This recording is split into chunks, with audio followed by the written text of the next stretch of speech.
અને આ તરફ વડાપ્રધાન નરેન્દ્ર મોદી ગુજરાતના પ્રવાસ માટે આવવાના છે। નરેન્દ્ર મોદી આગામી 26 મેના રોજ ભુજ પ્રવાસન આવી રહ્યા છે। એના કારણે વહીવટી તંત્ર અત્યારે સજ્જ બન્યું છે।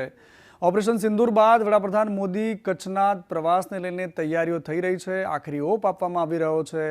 ભુજમાં વડાપ્રધાનની જાહેર સભામાં 1 લાખ લોકો ઉપસ્થિત રહેશે, જેને લઈને કાર્યક્રમ સ્થળ પર 5 જેટલા ડોમ બાંધવામાં આવ્યા છે। બીજી તરફ વડાપ્રધાનને આવકારવા માટે કચ્છ જિલ્લા ભાજપ દ્વારા પણ તૈયારીઓ શરૂ કરાઈ છે। ઓપરેશન સિંદૂર પછી આદરણીય પ્રધાનમંત્રી જ્યારે કચ્છમાં આવી રહ્યા છે, જે ગુજરાતના સપૂત અને પ્રધાનમંત્રીને કચ્છ એક હૈયે છે, જ્યાં એ ગુજરાત હોય, ભારતમાં હોય કે વિદેશમાં જાય પણ એક વખત ચોક્કસ કચ્છને યાદ કરે।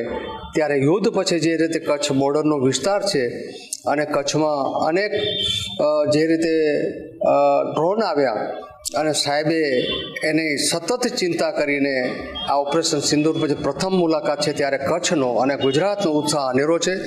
સ્વાભાવિક છે કે કચ્છ ભાગ્યશાળી છે કે નરેન્દ્રભાઈ આ યુદ્ધ પછી, આ ઓપરેશન સિંદૂર પછી આવી રહ્યા છે। વડાપ્રધાન નરેન્દ્ર મોદી આગામી 26 તારીખે કચ્છના પ્રવાસે આવી રહ્યા છે। પીએમ મોદી ભુજમાં સભાને સંબોધિત કરશે, જેને લઈને તમામ તૈયારીઓ છે તેને આખરી ઓપ આપવામાં આવી રહ્યો છે। ભુજમાં જે જગ્યા પર સભા યોજાવાની છે ત્યાં અત્યારે તડામાર તૈયારીઓ ચાલી રહી છે।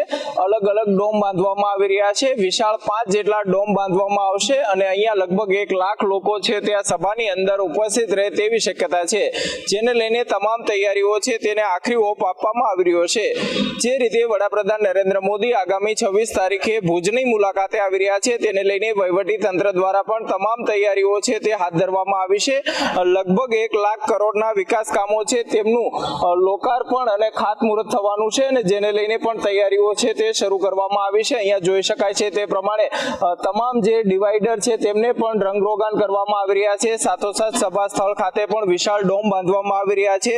તો કચ્છ જિલ્લા ભાજપ દ્વારા પણ પીએમ મોદીના સ્વાગત માટે ખાસ તૈયારી શરૂ કરી છે। ઓપરેશન સિંદૂર બાદ તેઓ કચ્છ જ્યારે આવી રહ્યા છે ત્યારે વડાપ્રધાન નરેન્દ્ર મોદીને સ્વાગત કરવા માટે 1000 મીટર લાંબા તિરંગાથી તેમનું સ્વાગત અને અભિવાદન કરવામાં આવશે। અલ્પેશ